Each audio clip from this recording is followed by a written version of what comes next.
assim desde priscas eras. Então, o nosso desenvolvimento ficou impregnado com essa mentalidade, porque durante muito tempo isso foi necessário. Uma medida coercitiva, um agente externo para colocar freios e controle no comportamento e na mentalidade humana. Mas isso não se mostra pedagogicamente efetivo. Isso é só um processo, uma etapa, um processo inicial. Então nós estamos atualmente nesse momento de transição, porque aí o perigo é irmos para o outro extremo. Então as pessoas geralmente veem só duas mentalidades: ou a violência, a vingança, a punição, ou a condescendência, a libertinagem. Então as pessoas só enxergam os dois extremos, quando na verdade nenhum dos dois extremos detém a verdade. E nós, nesse lampejo de ousadia, queremos compreender o que seria a justiça divina. E queremos compreender como Deus, algo que a gente ainda nem sequer temos completo entendimento disso, não sei se um dia o teremos, o pleno do completo entendimento, é só uma conjectura. Nós queremos atribuir a nossa compreensão de justiça ao divino. Então nós, nessa criação, em vez de entendermos isso como um nascimento simbólico da nossa psique, a gente materializa um pensamento muito concreto e imaginamos um espaço de punição eterna. E imaginamos agentes de punição externa, contabilizando atos, pensamentos, comportamentos, intenções e fazendo uma estimativa ou um julgamento e atribuindo uma pena àquela criatura. E isso é bastante interessante se nós entendêssemos de uma forma simbólica. É isso que a gente vai tentar fazer. De uma forma a trazer um entendimento mais profundo da nossa psique. Não de um agente externo condenatório. Mas se nós pegarmos todas as civilizações, por exemplo, você pega na mitologia egípcia, na mitologia grega, sempre tem um espaço de punição e sempre tem um julgamento. Então a pena, o coração... você tem monstros guardando os portões do Hades, do inferno, na mitologia grega. Então, esse tipo de mitologia alimentou o imaginário humano. Nasceu do nosso imaginário e sustentou esse pensamento imaginativo, ou imagético, termo mais correto. Agora nós estamos nesse processo de estudo, análise e transição, para entender o que é de fato a compaixão, a virtude, o progresso, o desenvolvimento, a evolução e qual é o propósito final da existência humana. Então nós já não conseguimos conceber mais uma punição eterna.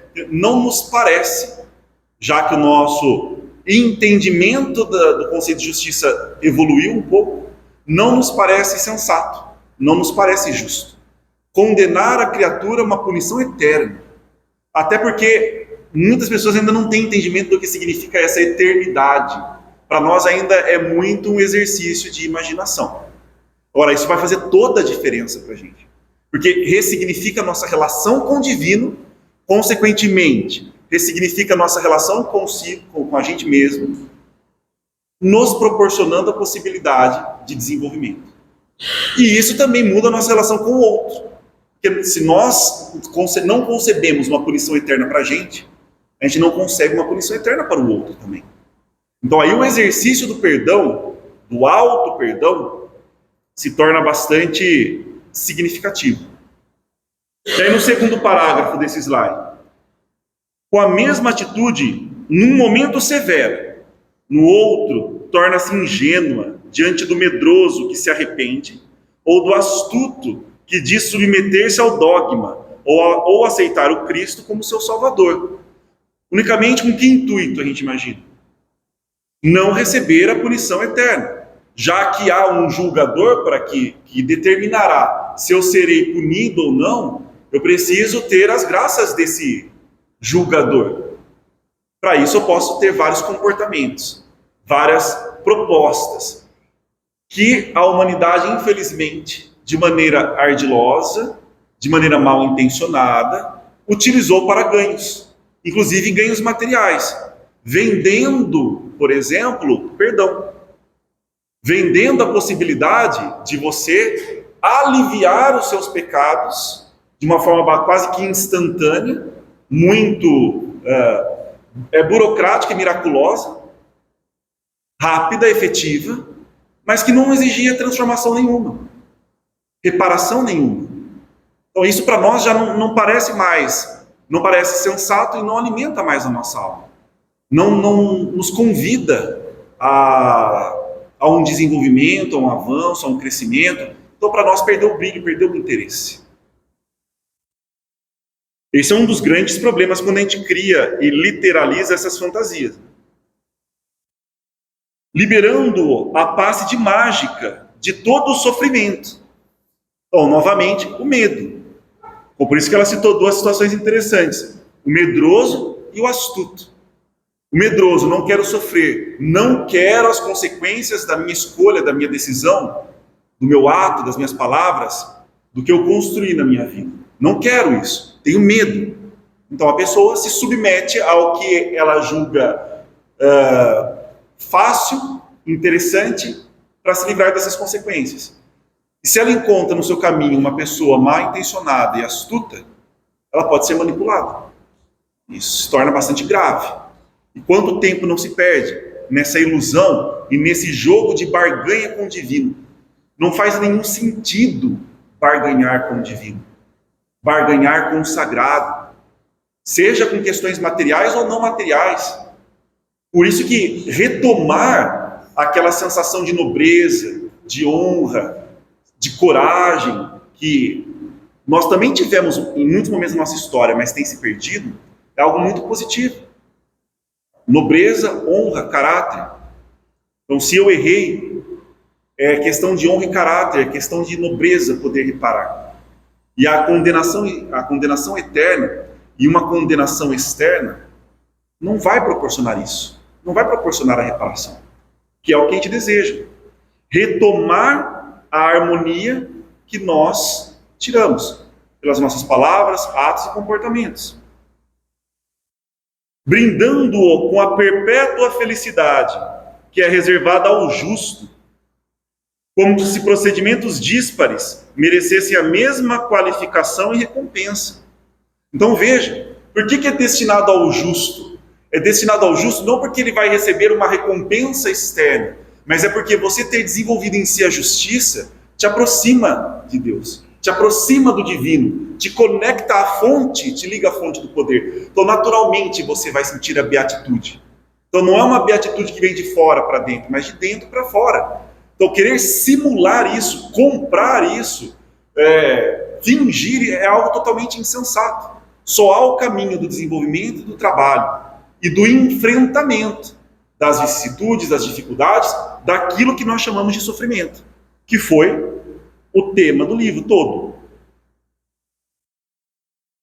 Tá, mas nós vamos chegar agora em outro aspecto. Olha, aqui nesses primeiros parágrafos, nós estamos ainda encarnados, imaginando como vai ser após o desencarne. Então, as preocupações. O que acontece com a morte do corpo físico?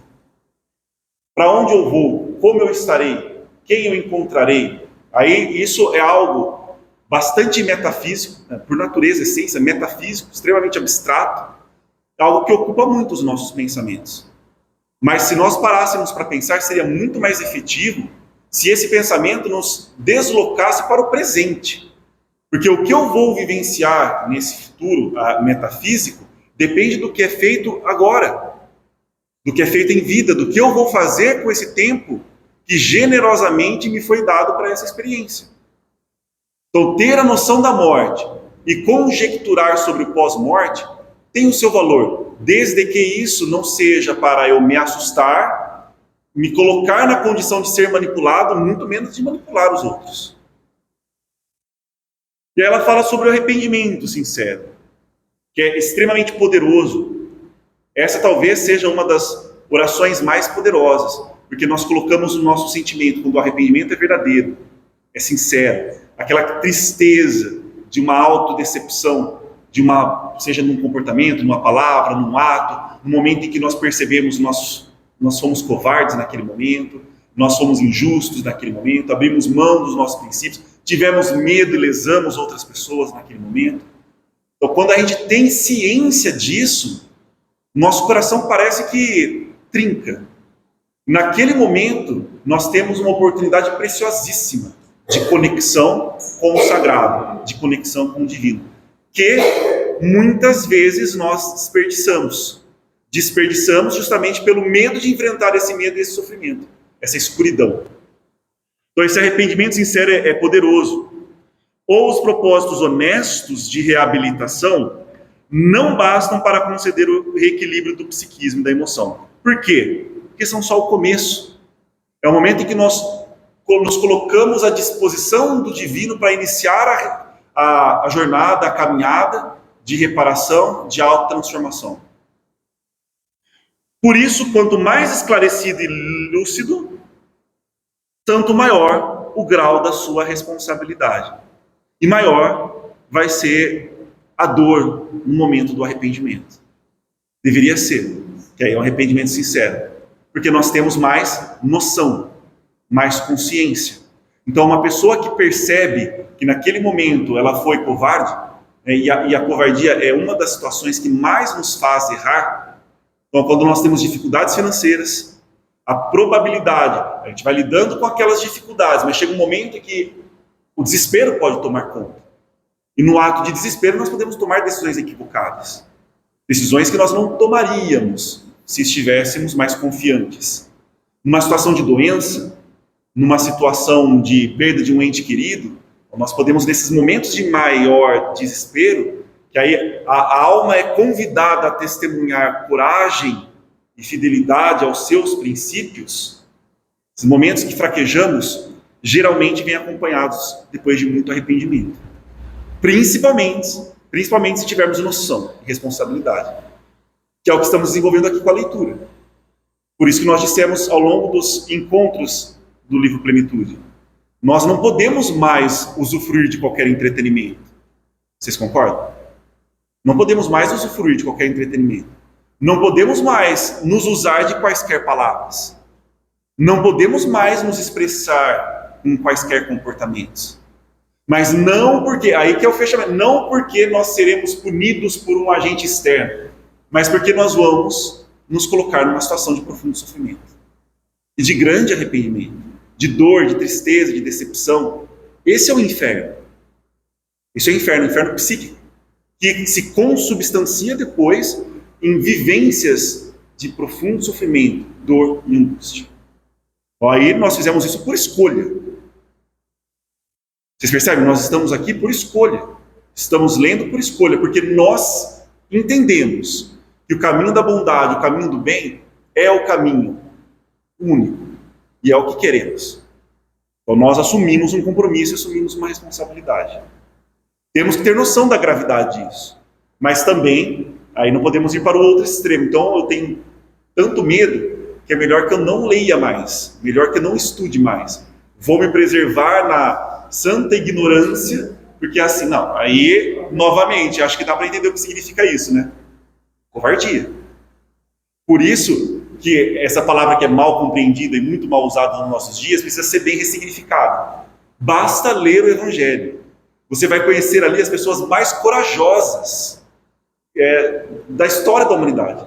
As pessoas mais corajosas. Basta você ler o Evangelho. Aquele que não tinha consciência e não aprendeu pela inconsciência, certo? Sim. Aquele que optou, ele já tem essa já está em débito. Exatamente. Ele já tem essa responsabilidade. Perfeito, porque não é uma ignorância voluntária. Não faz sentido. Percebe? É só a vivência de um ato de covardia. Então, aí por isso que nós precisamos desse fortalecimento. E quando nós trabalhamos em grupo, estudamos em grupo, nos esforçamos em grupo, isso é muito poderoso também. É muito positivo, porque nós nos estimulamos. Claro? Não. Tá. Exatamente por isso que a gente vai, provavelmente, não sei se numa ordem geométrica, não é bem assim. Sim. Mas eu tenho essa sensação. Quanto mais a gente mergulha em consciência e da responsabilidade, parece que a gente acelera o processo, vai querer um pouco mais, porque a gente tem consciência disso, vai buscando mais, perfeito. mais. Exatamente. Você começa a despertar, parece que ele vai dar uma exato. Então, e isso acontece quando o seu despertar não é por uma coerção externa, porque senão ele é falso, ele é mascarado. É mais para você, pelo temor dos conflitos e das dores e dos sofrimentos, do que pelo deslumbramento. Porque quando você consegue saborear, ainda que minimamente, por um instante, aquele estado de semi-êxtase, de quase êxtase, quando você tem, por exemplo, apreciando uma obra, uma arte, uma música, uma leitura, um ato profundo de generosidade, um trecho do Evangelho, e você sente que não tem como mais você ficar estacionado.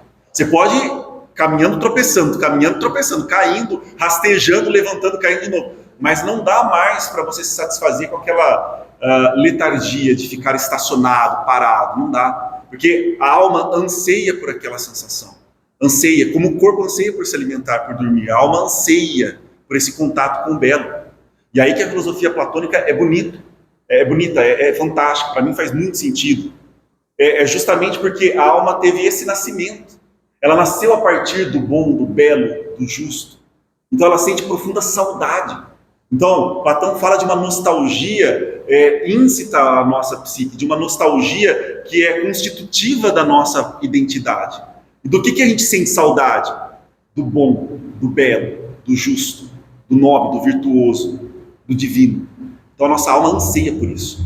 E a gente consegue silenciar essa voz com um talento lamentável, esse talento. Então, na verdade, bastaria nos fazer muito pouco, porque isso já vem com naturalidade da alma, esse desejo. O problema é que a gente sufoca, e aí cada um tem o seu mecanismo favorito.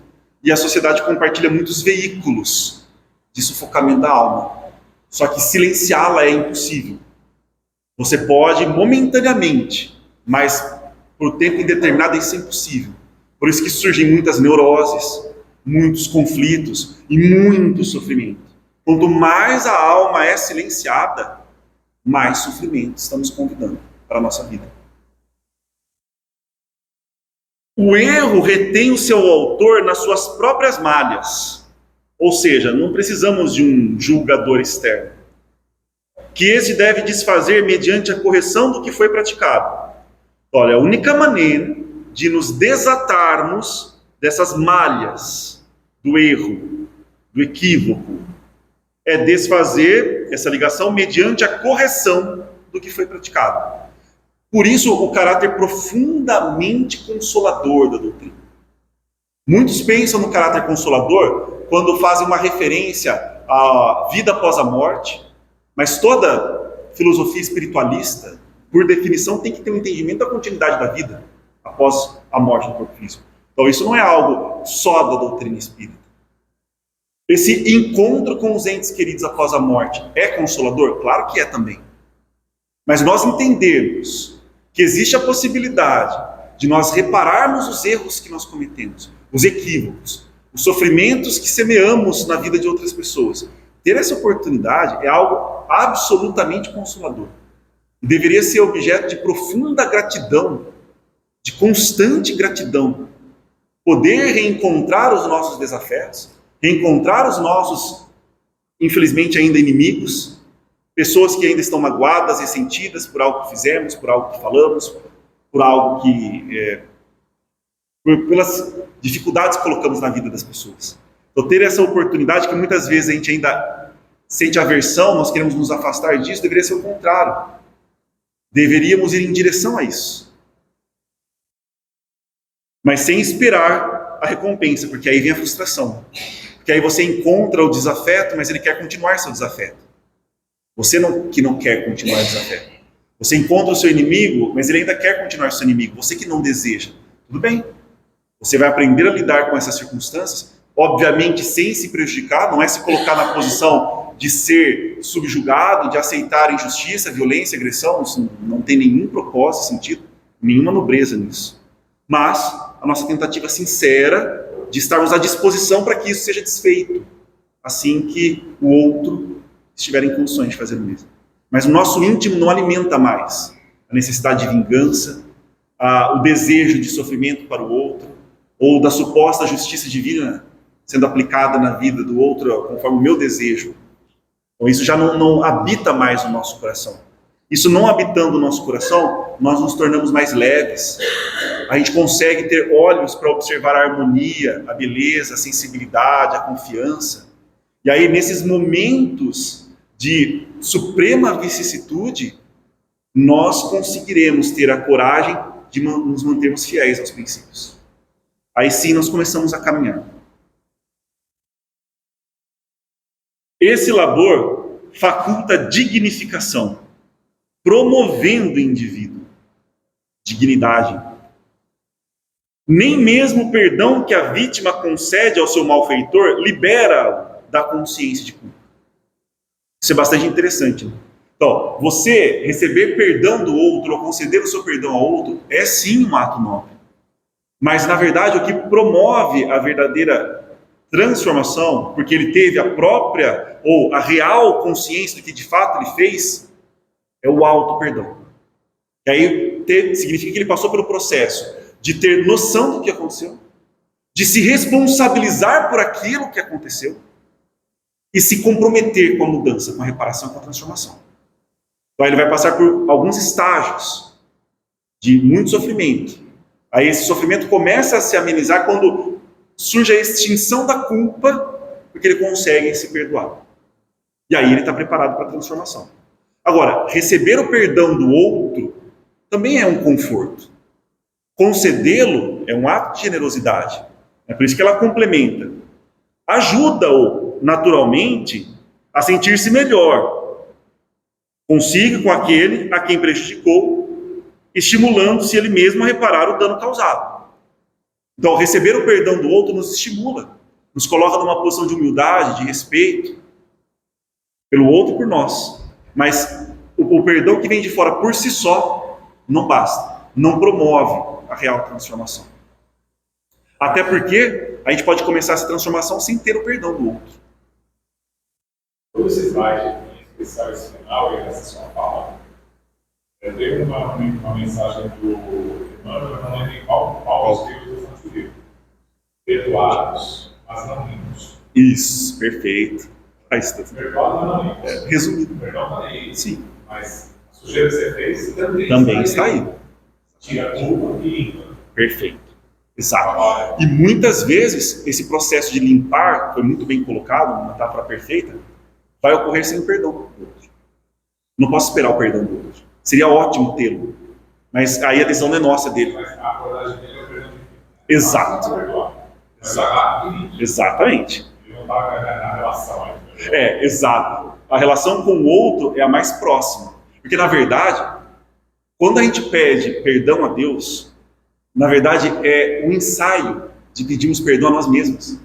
Porque não faz sentido Deus nos perdoar. Vocês percebem? Então, mas é um exercício importante também. É porque é um ensaio de que no futuro eu vou conseguir olhar, no futuro próximo, e dizer, eu me perdoo. E quero uma nova chance. Quero uma nova oportunidade. Porque isso já aconteceu na relação com o divino. Mas, repito, é importante essa verbalização. Que aí vem o processo de arrependimento. E aí que muitas pessoas colocam, principalmente no cristianismo primitivo, uma ideia de humilhar-se. Por que humilhação? É aí que depende da conotação que você dá, o entendimento que você dá para a palavra. Humilhar vem de humilitas, significa se colocar ao chão. Então, por isso que tinha um ritual de ajoelhar-se. Ainda se mantém em algumas religiões o ritual de deitar literalmente no chão, né, de cabeça, de barriga para baixo, porque isso é algo simbólico, deveria ser pelo menos. Mas nós respeitamos todos os entendimentos e os símbolos que as pessoas precisam para buscar o próprio perdão nessa relação com o divino. Então, por isso que tem esse termo e essa etapa de humilhação, que significa humildade. Não é humilhação no sentido de ofender-se, diminuir-se, humilhar-se, né, com palavras. Não é esse o processo. Mas esse é um momento importante, um momento em que nós nos lembramos de que somos humanos. E a gente ainda tem um certo complexo divino que precisa ser trabalhado.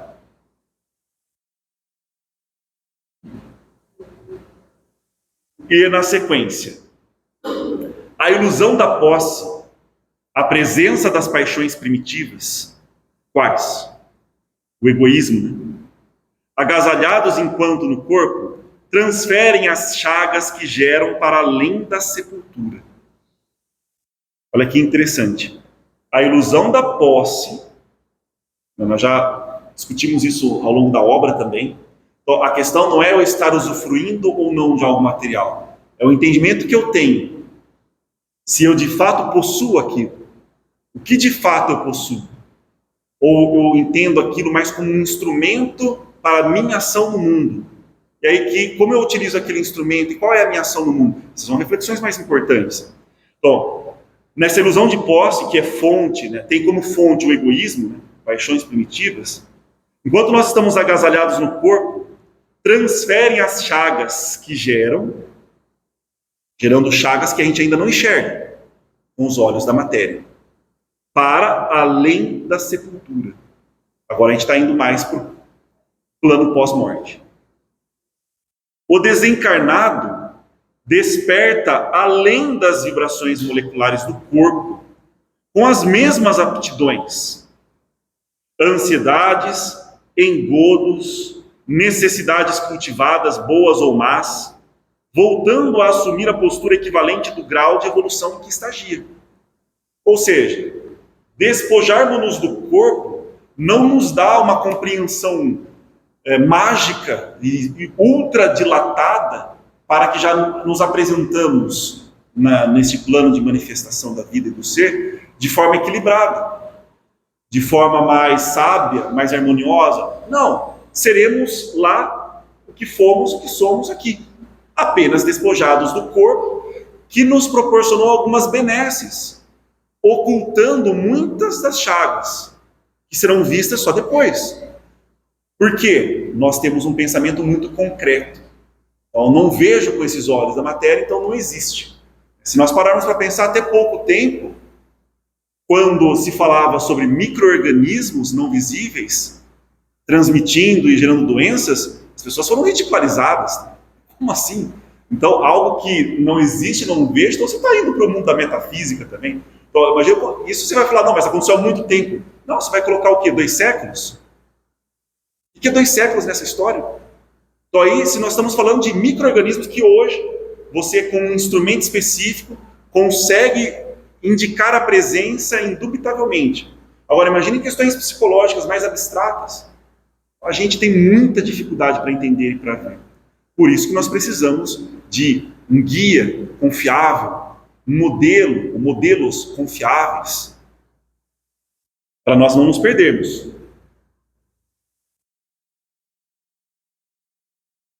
A mente escrava das sensações. Será que depois do despojamento do corpo ela continua escrava das sensações? Continua escrava das sensações. Elabora formas ideoplásticas que o aturdem e o infelicitam.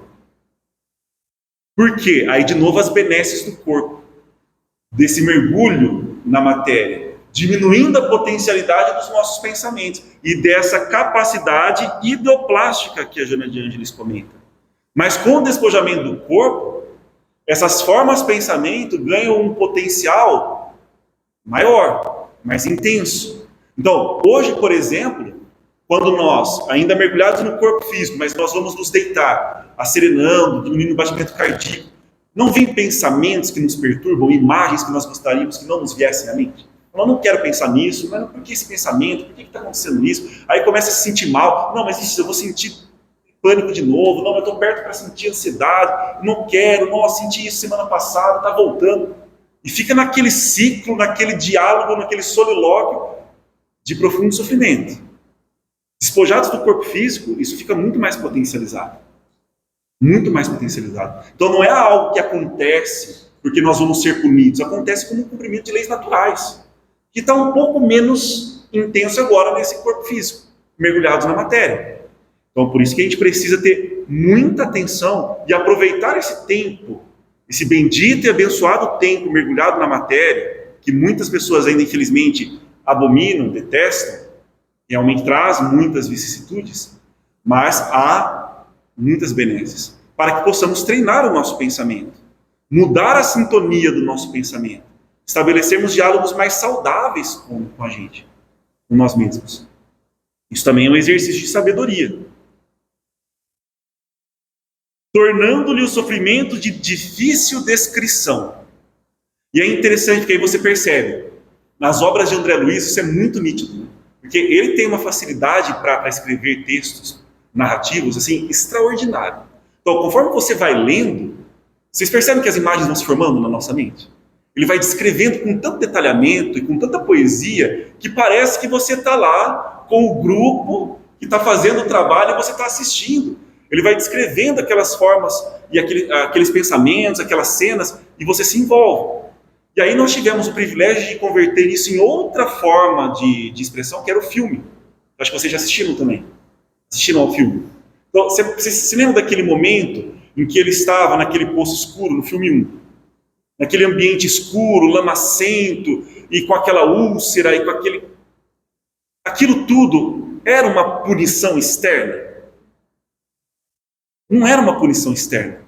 Aquilo tudo você para pensar, mas era real? É aí que depende muito da conotação. Se você entender como real, há ali um corpo físico, material, não, isso não há. Mas o que acontece para a psique é real.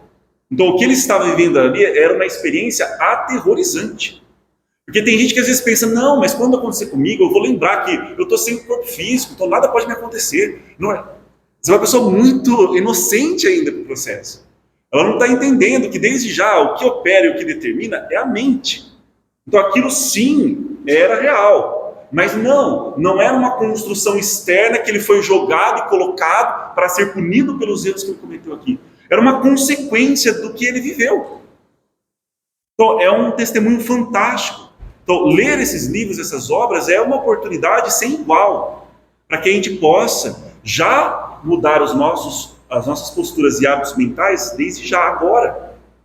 Outra cena interessante, que aí o filme foi muito feliz, e nessa parte também, óbvio, está na obra, quando ele volta para visitar a família e sente o ímpeto novamente. Percebe que é instantâneo? Você já volta ali, então não é que tem um espaço em que você vai encontrar que não, você criou aquele espaço. Basta o seu pensamento, a sua emoção perturbadora. Agora, isso acontece enquanto estamos encarnados sim, também? Sim, só que menos, o potencial é menor. Porque a matéria apresenta mais resistência, sua densidade, maior inércia. Então nós temos essa benesse. Despojados disso, nosso pensamento já muda essa psicosfera e já nos conduz à perturbação muito rapidamente e muito intensamente. É mais sutil. O sofrimento nessas regiões decorre dos atentados perpetrados com a anuência da razão. Ou seja, conscientes. Estávamos conscientes quando perpetramos esses atentados. Ninguém se evade das consequências dos seus atos. Por quê? Porque é o cumprimento da lei natural, na nossa consciência. Não é que nós não escapamos porque tem alguém que vai vir nos buscar, que vai nos punir, que vai nos amarrar, que vai nos fazer isso. Não. É de dentro para fora. Ninguém então se evade das consequências dos seus atos. E ainda bem, porque vocês conseguem perceber que se fosse possível evadirmos dos atos, das consequências dos nossos atos, como cresceríamos? Como teríamos a oportunidade de vislumbrar o divino e ter essa experiência de êxtase que advém da generosidade, da bondade, da virtude? Então, nós estaríamos condenados a não chegar lá. Percebe que tirar o sofrimento, tirar as consequências e responsabilidades não é um ato de bondade. Porque muitas vezes as pessoas pensam, mas nossa, não seria melhor, né? E a gente brincando de Deus de novo, né? Não seria melhor se Deus fizesse o universo assim? Não seria melhor se as leis fossem assim? A gente não consegue resolver nem leis para regular um condomínio, numa cidade minúscula, para regular consumo de água no momento de escassez de água, não consegue fazer isso. A pessoa quer organizar um universo inteiro, concebendo as leis naturais. Mas uma coisa a gente já percebeu, se nós criássemos um universo onde as criaturas poderiam evadir-se das consequências dos seus atos, nós estaríamos condenando-as à ignorância e ao sofrimento eterno. Porque essa nossa geração, isso talvez pela primeira, eu não sei, você talvez estudando mais a humanidade, provavelmente é a primeira que mais geração. Assim, meu filho não pode sofrer. Exatamente. Está criando esse mundo idealizado. Perfeito. Que ele gerou. Pessoas não ansiosas, depressivas, pânico. Exatamente. Percebe? Mas aí qual que era a intencionalidade? A intencionalidade poderia até ser boa, mas mostrou falta de estudo, percepção, observação. Se observássemos minimamente a natureza, nós entenderíamos todo esse processo. Aí surgiu uma crise em que os pais têm que ser amigos. Todo mundo tem que ser amigo, o professor tem que ser amigo, o pai tem que ser amigo, o diretor, o coordenador, todo mundo tem que ser amigo. Como se essa fosse a única relação possível. Então percebe quantas confusões surgem, perturbando a mente e gerando mais sofrimento. Então realmente eu concordo com o Edson, condenamos as pessoas quando tiramos a possibilidade delas assumirem as consequências e as responsabilidades dos seus atos. Oi? Lógico, assumimos mais, porque nós nos comprometemos diante daquela pessoa que estamos fragilizando. E continuamos fragilizados também. Porque aí existe o entendimento de por que a pessoa é tão insegura a ponto de querer controlar a vida do outro para que ele não sofra. Isso não é uma atitude de nobreza, isso é uma atitude neurótica. E a gente tem que entender sintoma neurótico. Porque isso vai falar da gente. Percebe? É uma relação de interdependência tão intrincada que é difícil. É difícil para o nosso atual estágio intelectual. Mas ainda bem que não somos nós que temos que criar o universo. Ainda bem que não somos nós que temos que decidir pelas leis naturais. Ainda bem. A conduta mental e moral cultivada durante a existência corporal propicia resultados correspondentes. Então, a conduta mental e moral cultivada, ela vai produzir, ou propicia, resultados correspondentes, impregnando o ser com os hábitos que se transformam em experiências de libertação ou retenção, consoante a qualidade de que se revestem. Resultados correspondentes no pós-morte. Lembrando, sofrimento no além-túmulo. Resultados correspondentes. Por quê? Nós continuamos os mesmos.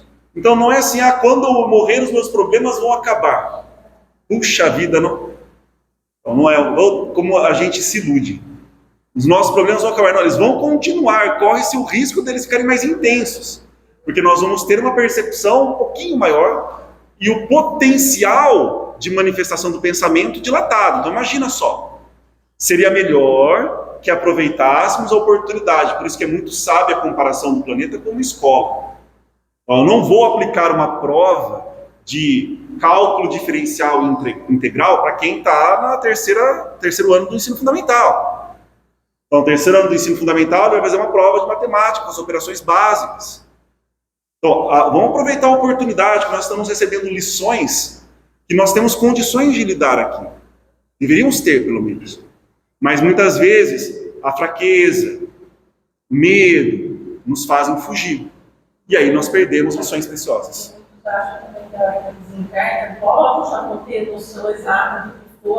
Exatamente. Para entender tudo que aconteceu, vai demorar. Nossa, e ainda bem que vai demorar. As pessoas não sabem nem o que desejam. Não conseguimos lidar com o que fizemos e com o que pensamos na semana passada. E a pessoa quer ter compreensões dessa magnitude. Então, ainda bem, por isso que há uma anedota também que nos ajuda a entender, ainda bem que tudo que a gente pede não é atendido. Toma muito cuidado para não ser atendido tudo que você pede. Nem pedir a gente sabe. Então, esse é um exemplo muito bom. Então, nós estamos usufruindo de uma benesse extraordinária que vem da fonte da generosidade, da compaixão, da fonte divina. E a gente não aproveita. Então que estejamos mais atentos a isso. Porque a mente viciada gera necessidades que não encontram correspondente satisfação. Essa é uma frase também poderosíssima, que resume bastante a obra. Nós tivemos a oportunidade de diferenciar o que de fato é necessidade real, ou necessidade que inventamos, ou fazemos parecer uma necessidade só para atender aos nossos caprichos, aos nossos desejos. Agora, imagine se, nessa existência, nós condicionarmos a nossa mente a muitas necessidades. Nós vamos viver já agora, nessa existência, absolutamente insatisfeitos, muito insatisfeitos. Porque esse desejo, o apego ao desejo é insaciável.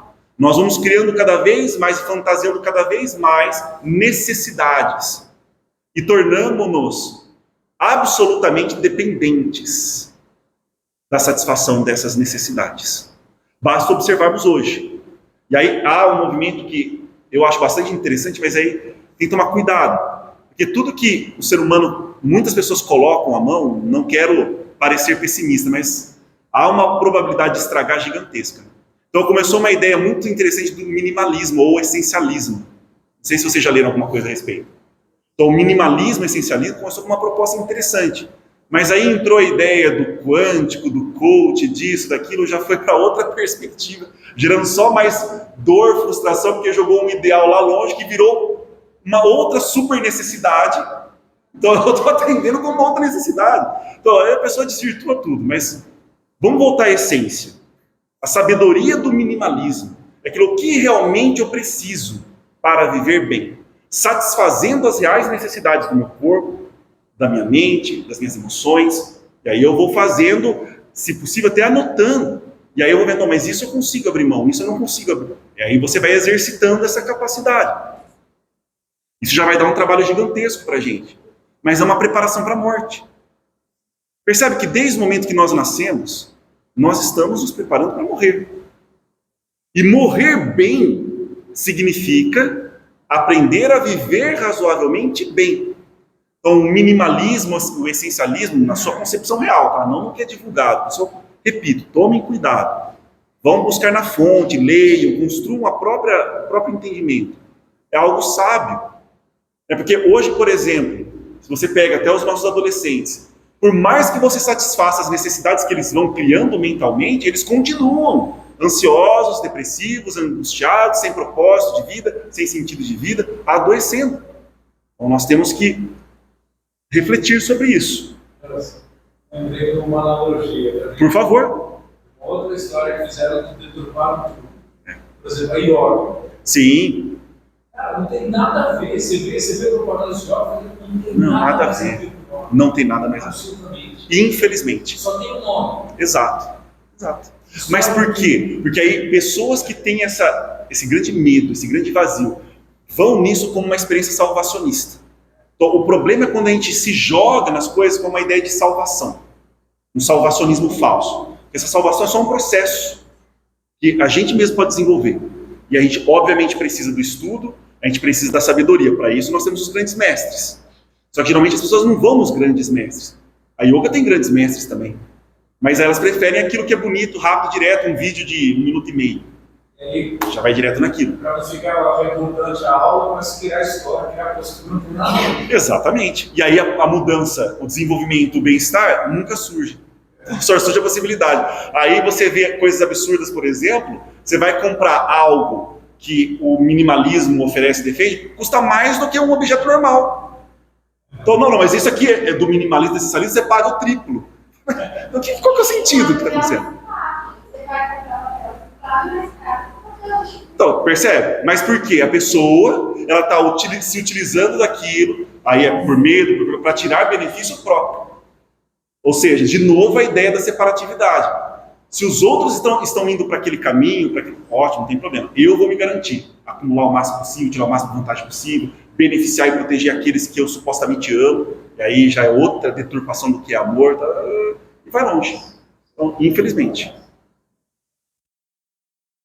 Então, quando a mente está viciada nessas necessidades, imaginemos-nos no plano espiritual, despojados do corpo físico.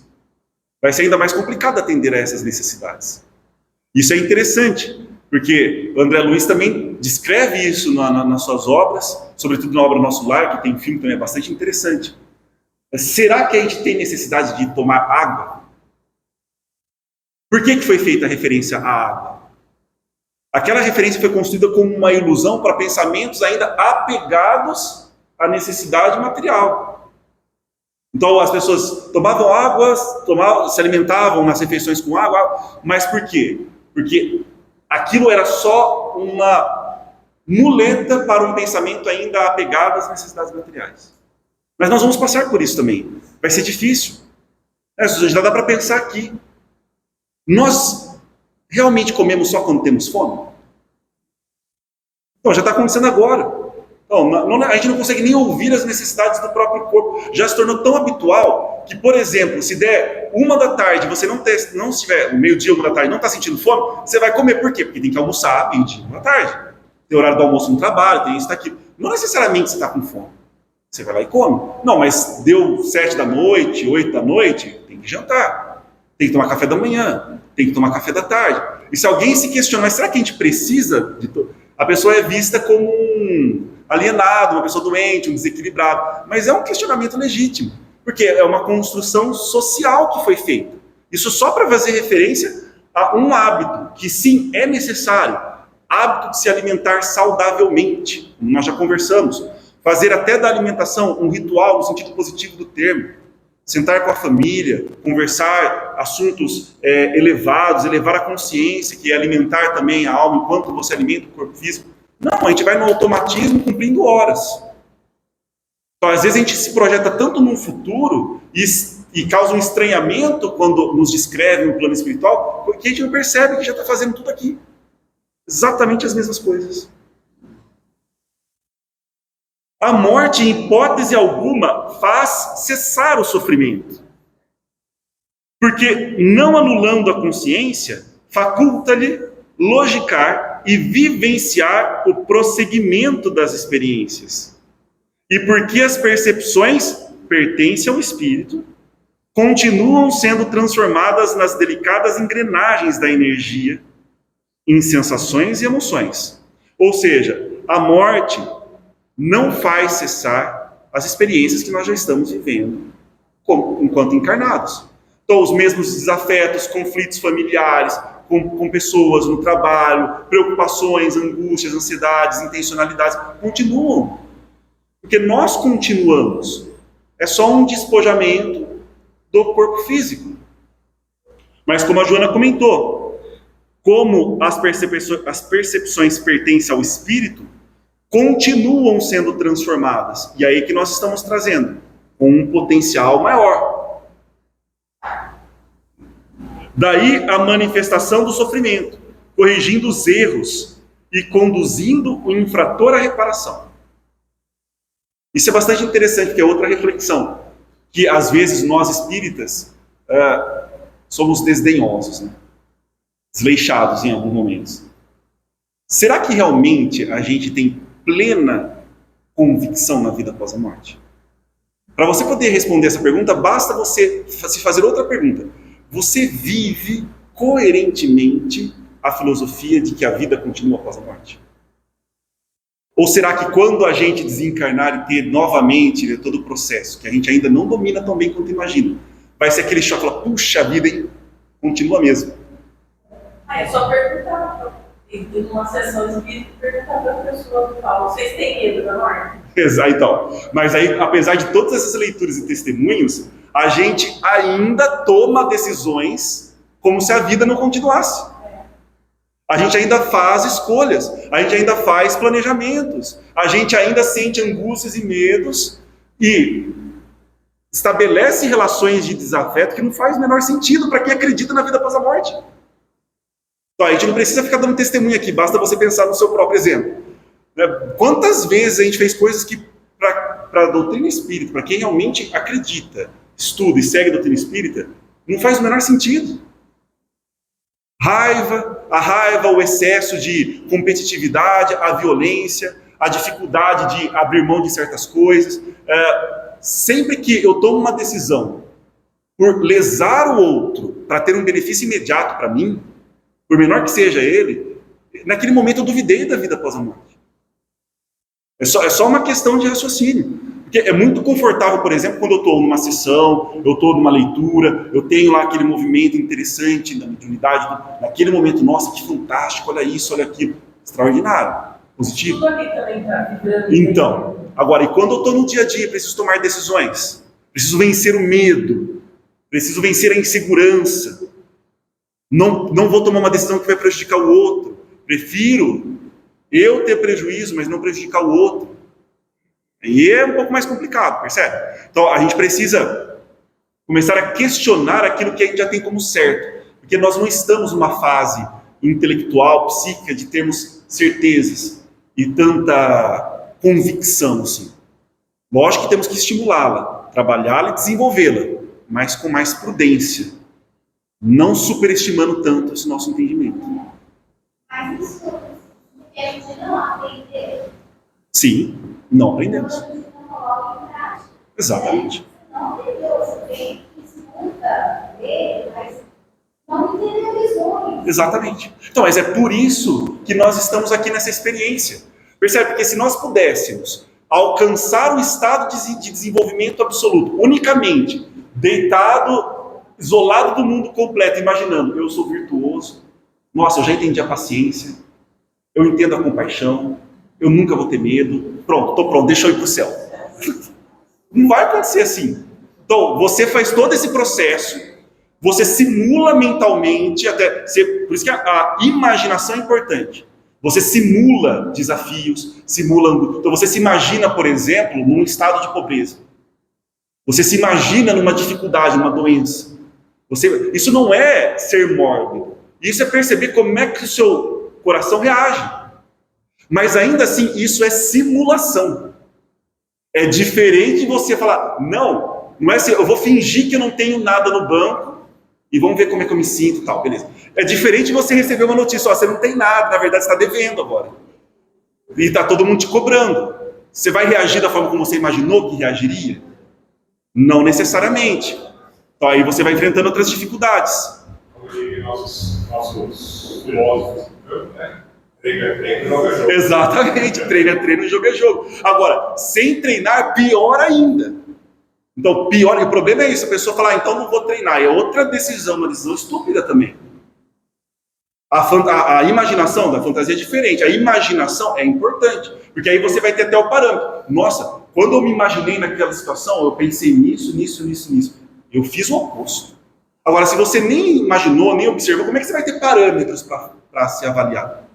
E aí você não se desenvolve, você não sabe que direção tomar. Você fala, nossa, estou muito longe disso ainda, preciso fazer mais isso, mais aquilo, preciso retomar, fui eu que errei, preciso me responsabilizar. Então, essa pessoa que não faz esse treinamento e não pensa constantemente na morte, no seu desenvolvimento, a tendência dela a se vitimizar é gigantesca.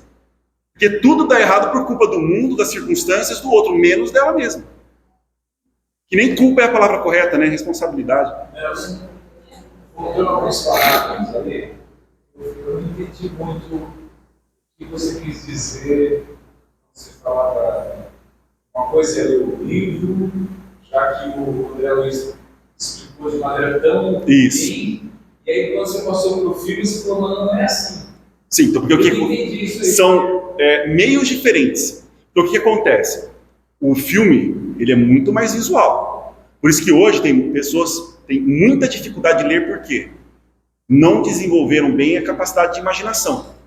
Então, na verdade, o filme é extremamente interessante. Mas os cenários foram. Foram. Exatamente. Então, não estou julgando o filme. A questão é, o livro por si só já bastaria. Entende? Mas para o nível que nós estamos, nós precisamos do quê? De imagens. Um impulso. Então, por isso que o filme é extremamente importante.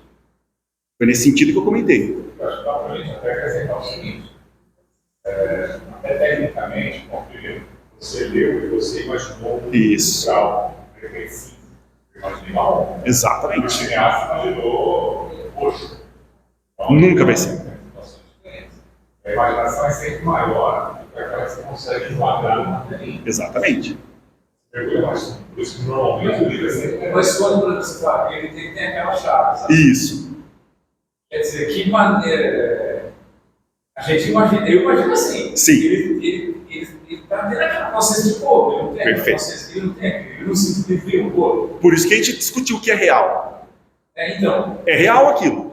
É real porque o que é real é o que a mente define como real. Mas se você definir, não, o meu entendimento de realidade é uma questão mais física. Aí você vai ter que classificar aquilo como real, então. Porque o André Luiz, naquela cena, ou naquela experiência, naquele momento, ele estava com o corpo físico? Não estava. Mas a sua mente o fez acreditar que ele estava vivenciando as dores do corpo Nem físico. que seja de outra forma. Poderia ser de outra forma, mas... Não digo de forma, mas não é da física, da materialidade que a gente consegue. Sim, exato, mas não é o corpo físico. É outra matéria. Percebe? Então aí vai depender do que você define como real. Se alguém me perguntar a minha concepção de real, a experiência que nós vamos passar, neste caso, por exemplo, de uma úlcera, na experiência do corpo físico, que está projetada no perispírito, mas no corpo físico, é real? Absolutamente real. Para mim, é absolutamente real, porque é a minha concepção de realidade. É uma concepção mais imagética, psíquica. Então, eu, por exemplo, é aí que é a definição que você vê como é importante a linha de pensamento. Qual que é a visão coerente com a doutrina espírita? Mais psíquica ou mais materialista? Quem sobrepuja quem? Quem tem supremacia sobre quem? Psíquico. Psíquico. Para nós é quem? Psíquico. Então, o que define realidade para nós? É o que é corpóreo, físico? Não. É o que é psíquico. Entende? Então, quando alguém fala, você chega, vamos imaginar que eu estou tendo uma crise de pânico aqui agora. Você vira para mim e fala, mas Nelson, tá tudo bem. Você está num ambiente calmo, não tem perigo, não está acontecendo nada. Não interessa. Eu estou num estado em que, para mim, aquela sensação de perigo iminente é absolutamente real. Aí vem a pessoa e ainda fala, não, mas é só psicológico. Puxa vida, você não está entendendo. Como assim é só psicológico? O problema é justamente esse, ser psicológico. Se fosse físico, estava bom. Ou já teria morrido, ou enfrentado, estava resolvido. É por isso que as pessoas falam, e aí você vai para a neurociência, que é interessante a leitura. Por que a gente tem todo esse nível de estresse? Porque você pega os nossos ancestrais. Se eles tivessem que enfrentar uma fera, na savana, numa floresta, é ali a fera e acabou. Então aí o seu corpo já vai ativar todo o processo que você precisa de neurotransmissores, hormônios, etc. para você atacar ou fugir. Só que depois que você ou morreu ou sobreviveu, acabou. Agora, nós estamos num nível tão desenvolvido psiquicamente que a fera está aqui o tempo todo. Então, a gente está em estado de alerta constantemente. Então, os níveis que atingem o pico na hora de enfrentar um problema, um medo, eles não voltam para o nível considerado normal. Eles continuam muito altos, para mostrar como o psíquico é real. Outra experiência interessante, os neurocientistas mostraram que o cérebro não distingue o que é sonho e o que não é sonho. Então, para o cérebro, as reações, eles conseguiram identificar, catalogar tudo o que acontece com o cérebro quando a gente está dormindo. É exatamente o que acontece quando a gente está no estado de vigília. Então, o cérebro não distingue o que é sonho do que é realidade. Realidade, entre aspas. Né? Então, percebe? Aí isso tem uma conotação muito mais complexa. Então, a ciência já está caminhando para esse entendimento. Então, para nós, o que importa é o psíquico. Então, porque o que acontece, inclusive, no perispírito, qual que é a relação do perispírito com a mente? É isso que a gente vai entender. O perispírito é uma relação de projeção. Ele reage, é reativo. Então, nesse aspecto também, quem está determinando? É a mente. Então, não é no perispírito que está na mente. O perispírito só manifesta aqui. Mas não é uma decisão voluntária. Percebe? Não, eu não vou projetar isso, não é consciente. Aquilo lá está obedecendo a automatismos psíquicos, poderosíssimos, que a gente ainda não tem total noção. Isso. Você percebe? E o nosso problema é a gente continua viciando a mente, condicionando, apegando-a a necessidades irreais. Então, por isso eu acho, por exemplo, os filmes fantásticos. Então, eu não tenho nada contra. Eu acho que o cineasta, o diretor, foi muito feliz nas escolhas de várias cenas ali. Mas não substitui a leitura. Não substitui. Porque ali ele está induzindo a gente, e isso não é uma crítica. Não é uma crítica que tem que ser, não tem como. Mas ele está induzindo a gente a certas imagens. Né? Que quando você só lê, e esse só não é pejorativo também, você tem uma gama maior de possibilidades. Então seria interessante fazer ambos. Ajuda a estimular. Outra coisa, por exemplo, você já deve ter assistido ao filme A Paixão de Cristo. Então, quando você lê o Evangelho, e você vê todo o processo do Calvário, Via Crucis, você vai lá construindo e tal. Mas se você viu a capacidade, então aí você coloca o filme com escolha de cenas, com a música correspondente, já também suscitando aquela emoção, dá outro impacto, que também é extremamente importante e poderoso. Entende? Então, acho que nesse caso o filme conseguiu impactar muito. Bastante, eu concordo também. Foi bastante forte o impacto que ele causou. Mas por quê? Ele usou vários recursos. Não só visuais, mas auditivos também. Então, e aí isso suscita coisas do nosso inconsciente. Ah, não? O quê? O Edson. Fugiu o nome do Edson.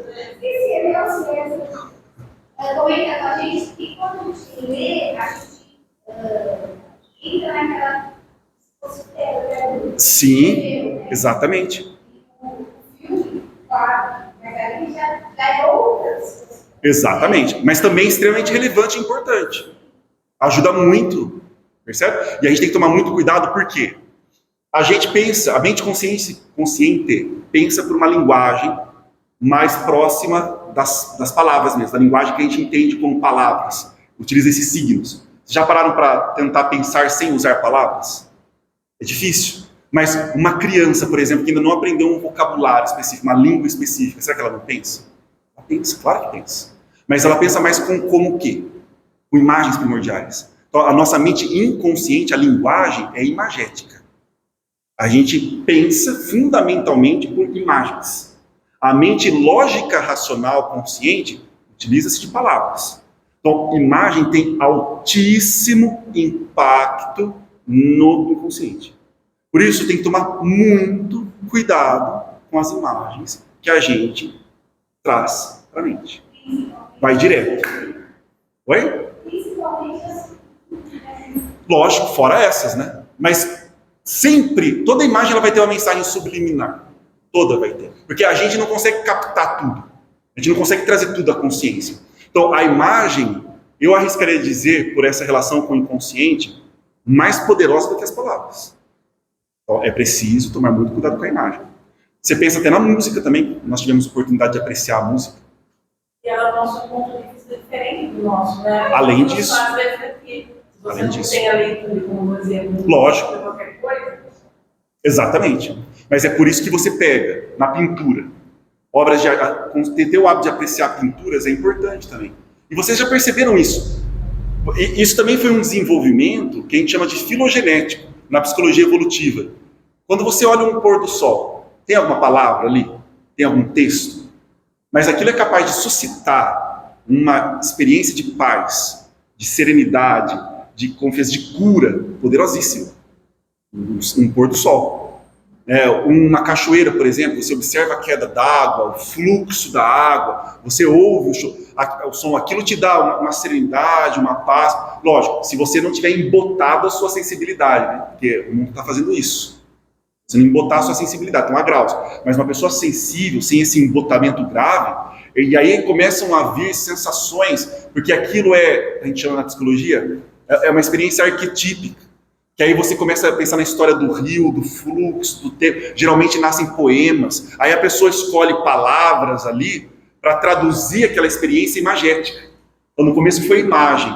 E a pessoa que tem sensibilidade para transformar isso em palavras, como nós temos vários exemplos, escreve poemas belíssimos. A arte abstrata faz tudo isso. Também faz isso. Então, cuidado com as imagens. E aí acho que eu divaguei muito, né, gente? Mas deu para fazer sentido. Eu não sei para onde eu estou escrevendo assim. Porque estou deixando espontâneo, tá? Eu li o último parágrafo com vocês já? Então vamos ler de novo. A morte, em hipótese alguma, faz cessar o sofrimento, porque, não anulando a consciência, faculta-lhe logicar e vivenciar o prosseguimento das experiências. E porque as percepções pertencem ao espírito, continuam sendo transformadas nas delicadas engrenagens da energia, em sensações e emoções. Daí a manifestação do sofrimento, corrigindo erros e conduzindo o infrator à reparação. Aí você pensa no plano espiritual, justamente nesse processo, né? Lá, que língua será que nós vamos falar? Será que vai continuar necessariamente língua portuguesa? Por que André Luiz, nas suas obras, em várias outras obras, mas hoje eu estou mais com o André Luiz, acho que ele, pensando muito nele, ele traz essas experiências, né, de comunicação, de telepatia, porque lá é de imagem para imagem. A comunicação é muito mais imagética do que a linguagem por signos, que a gente constrói com as palavras, né, e aí em cada idioma. Então, não temos necessidade de nos expressar por meio de palavras. Nós fazemos isso como um recurso, que é extremamente limitado, mas importante para o nosso atual estágio. A simbologia, né, do processo terapêutico, tem a ver com isso. Tem, exatamente. Por isso que lá trabalha-se muito com as ideias de pinturas, mandalas, expressões artísticas, porque é uma forma de comunicação menos enviesada. As palavras sempre trazem viés. Você para de racionalizar e passar o filtro da razão. Isso. Você vai enxergar a emoção. Exato. É perfeito. Então, e por isso que e isso não é um demérito à razão, mas é importante fazer isso em vários momentos, percebe? Então, é um momento para você se expressar, e isso os orientais desenvolveram bastante. Nós teríamos muito a aprender com eles também. E eles com a gente. É recíproco. Mas esse afastamento geográfico aí e cultural deu muitas possibilidades. Eles desenvolveram bastante esse pensamento não lógico, não racional. Eu falo mais dos antigos, tá? Porque deturpação aconteceu lá também. Tá? Aconteceu no mundo todo. Nós falamos das origens. Então você pega, por exemplo, você já pode pegar no próprio vocabulário, no próprio alfabeto, na forma de escrever. Como é que você pega no Japão, por exemplo, como é que é a escrita? Ela é extremamente artística. É artística, todo aquele movimento. E você pega um ideograma, tem significados assim riquíssimos, com um signo. Você pega o alfabeto grego original, eu também acho ele belíssimo. Para mim é o mais belo. Né? O jeito que você escreve as letras, que você compõe, mas ele já era mais lógico-racional. Você percebe como é interessante, como se manifesta dessa maneira? Então, seria muito enriquecedor aprendermos uns com os outros. Isso até a língua hebraica, então, exatamente. Percebe? Qual que é o significado de não ter? E aí que é interessante, essa curiosidade de tentar buscar, não vamos ser especialistas, né? Mas filólogos, mas entender um pouquinho sobre isso traz libertação de muitas manipulações que nós ainda nem percebemos. Então, ter essa comunicação entre o Oriente e o Ocidente é enriquecedor. Isso não é perder um certo purismo imaginário, um puritanismo falso. Nós passamos por essa etapa. Como é compreensível, as fantasias cultivadas e os desequilíbrios da insensatez geram, na área dos sentimentos, amarguras, que são complementadas pelos complexos resultados da consciência de culpa. Terrível. A culpa, acho que, pelo que eu observo, né, se vocês veem também na obra A Divina Comédia, essa experiência da culpa é a constituição do inferno. E isso molda todas essas formas, pensamentos monstruosos, dolorosos, de autodepreciação, de sofrimento, de miséria, de dor. Então a gente tem que tomar muito cuidado com esse processo, porque é uma linha muito tênue entre a responsabilidade, o arrependimento e a culpa, que dialoga com a vitimização e a pessoa deseja a própria destruição, que geralmente isso ocorre após a consciência de uma queda abrupta. A pessoa se superestima e a queda ela não consegue lidar com aquilo. Terrível. Em razão dos erros perpetrados e de tudo quanto de positivo ele houvera podido realizar e não logrou fazer. Famoso tempo perdido, né? Ou seja, naquele momento eu poderia ter silenciado e não silenciei. Naquele momento eu poderia ter perdoado, não perdoei. Naquele momento eu poderia ter aguardado, poderia ter suportado um pouquinho mais. Não aguardei, não suportei. Reagi, fui impulsivo. Aí você começa a perceber quantas oportunidades perdidas e quais as consequências daquele processo. Porque não é algo que você consegue simplesmente eliminar facilmente. Gera uma rede de associações, que é outra questão. Se a gente tiver a oportunidade, não me lembro em qual obra a gente vai falar mais sobre isso, mas muito sobre a lei de causa e efeito. A gente tem que tomar cuidado, porque o nosso entendimento ainda é um pouco equivocado dessa lei. A gente pensa que é simplesmente assim: eu fiz, causa, vou ser punido, efeito. Não. Então, a lei de causa e efeito foi atualizada até pela própria física, falando de uma ciência extremamente material, pela própria física, que não é nada material, né? Mas a gente tem esse entendimento aí. Então, bastante desse mundo já ressignificou o que significa causa e efeito. Ela existe, sim, está correta a lei, mas não da forma linear que nós estamos entendendo. Então, quando eu tenho uma atitude, um pensamento, isso me vincula, me liga a um encadeamento de acontecimentos, que seria diferente se eu tivesse tomado outra decisão. Então, não é linear, é um encadeamento. Então, naquele momento em que eu optei por, sei lá, ofender e não silenciar, não é que aquilo linearmente, A vai ligar a B, que vai acontecer aquilo, então você vai experimentar a pobreza porque você fez aquilo. Então, não é linear dessa maneira, mas nos associa a um encadeamento de eventos e probabilidades e possibilidades, que a gente não consegue limitar depois.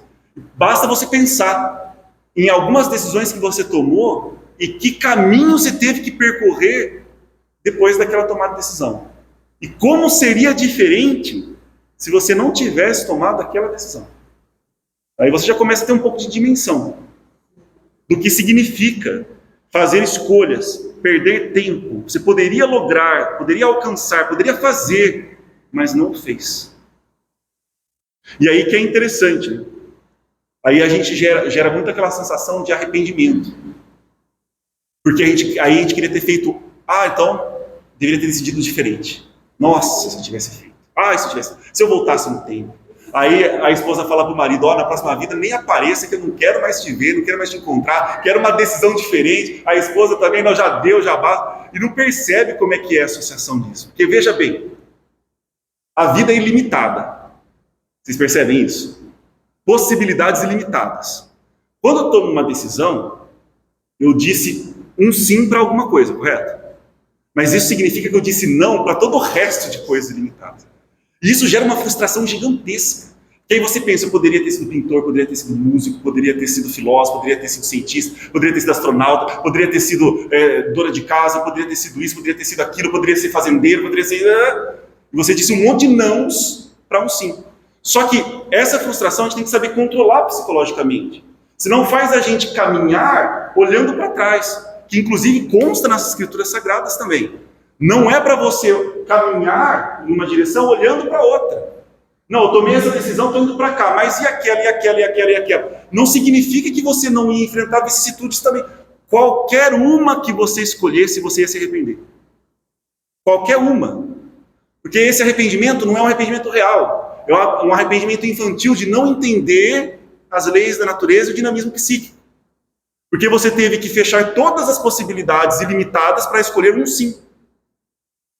E a gente fica conjecturando e fantasiando sobre como teria sido aquele outro sim, que teria dado tanto problema quanto esse que você escolheu. Percebe? Então a gente não pode ir para essa tendência, porque isso nos faz perder muito tempo e estabelecer relações doentias, muito conflito, porque nós nos tornamos pessoas amargas, amarguradas, tristes, frustradas, arrependidas, inseguras, e aí a probabilidade de tomarmos decisões piores é alta. A consciência que se apresenta culpada engendra mecanismos de reparação, que se transformam em pesadelos de arrependimento desnecessário. É aí que é o problema. Então, a responsabilidade, ela também engendra mecanismos de reparação. Só que ele não se transforma em pesadelos desnecessários. A autoflagelação, por quê? A gente acredita numa punição. Então a gente vai ter medo. Eu não estou preocupado com a reparação. Eu estou preocupado em não ser punido, em não sofrer, em não passar a vergonha. E é triste perceber, e isso também, às vezes alguns filmes se equivocam, e é um equívoco normal, porque foi feito por ser humano. Eles colocam na visão espírita aquele receio e vergonha de onde eu vou estar depois que eu morrer. Aí muita gente fala, não, porque o palestrante estava falando, mas quando morreu a pessoa que estava ouvindo estava... Tá, é uma história que traz uma lição importante. Mas se a gente entender que entre o palestrante e quem está ouvindo não tem diferença alguma, onde nós vamos estar lá não depende disso. E não deve ser motivo de vergonha. Porque é o que nos representa. É a realidade. Então, às vezes o espírita se concentra mais nessa preocupação, porque ele está vivendo uma vida falsa. E ele sabe que está vivendo uma vida falsa. E aí todo o erro que ele comete e que expõe o que ele tenta omitir, lhe causa um sentimento de culpa gigantesco.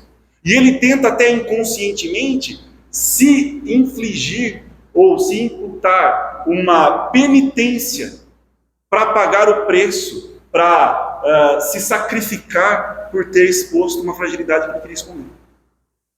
Acho que o exemplo máximo, eu não consigo ver outro na história do Paulo. Porque ele trouxe para si a responsabilidade. Sim.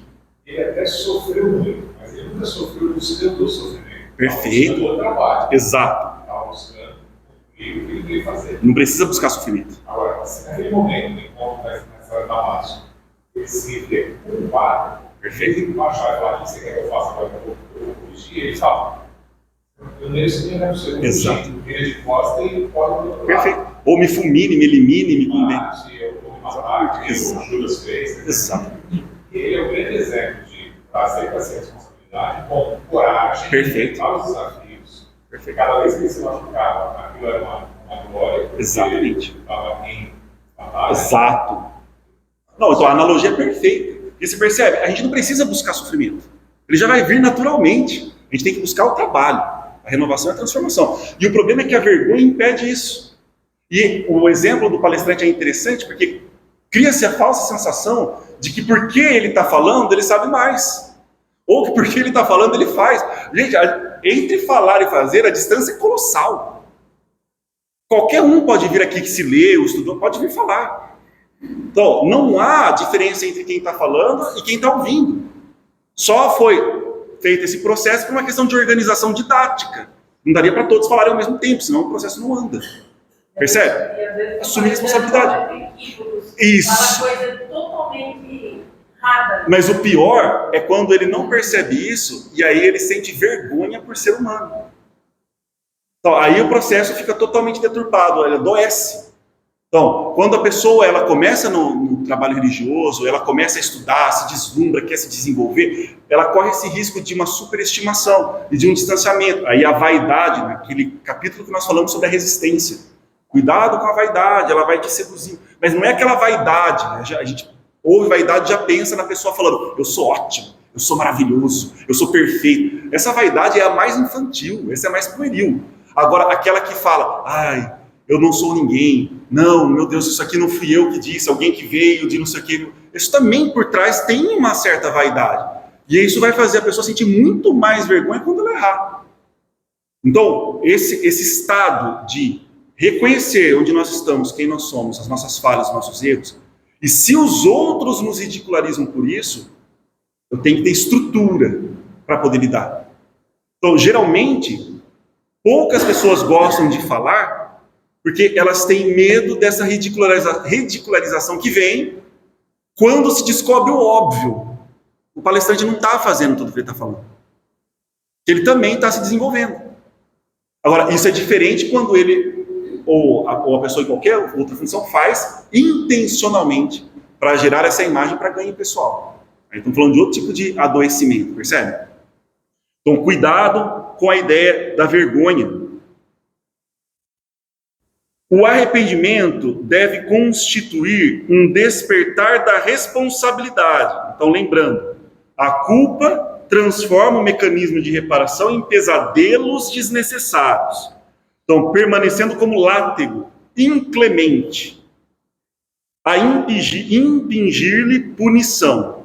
Aquela pessoa que quer compensar a sua ilusão.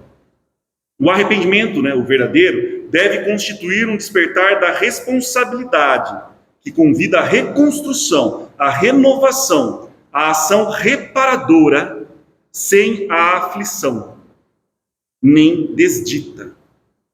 Ou seja, o trabalho.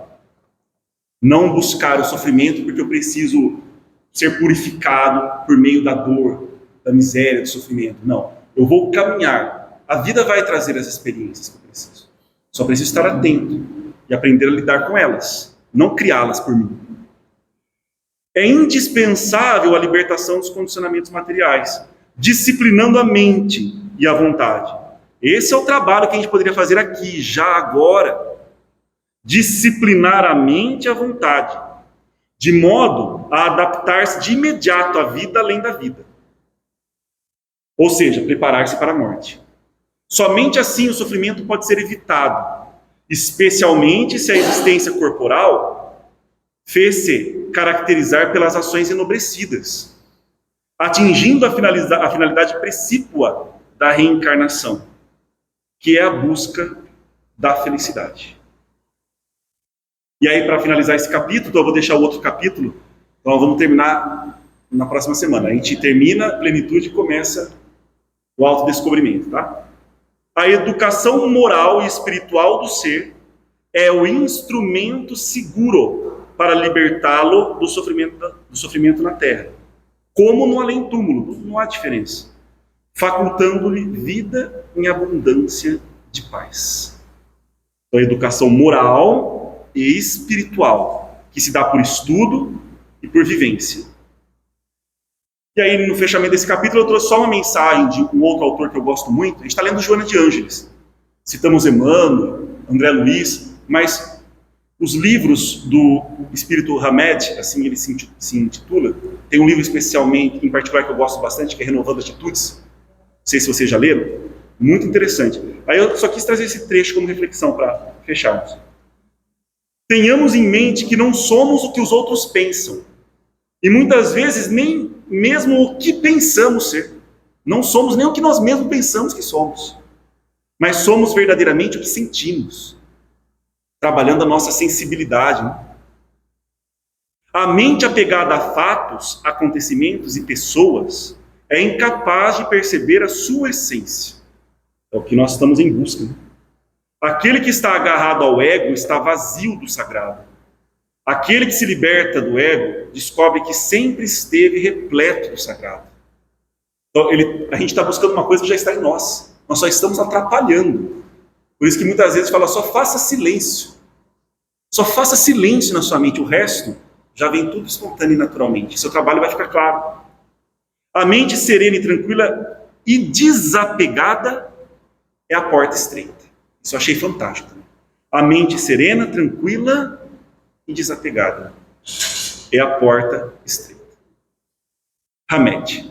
Então, para a próxima semana, a gente finaliza com libertação do sofrimento. Pessoal, desculpe, hoje eu divaguei bastante, mas... Obrigado.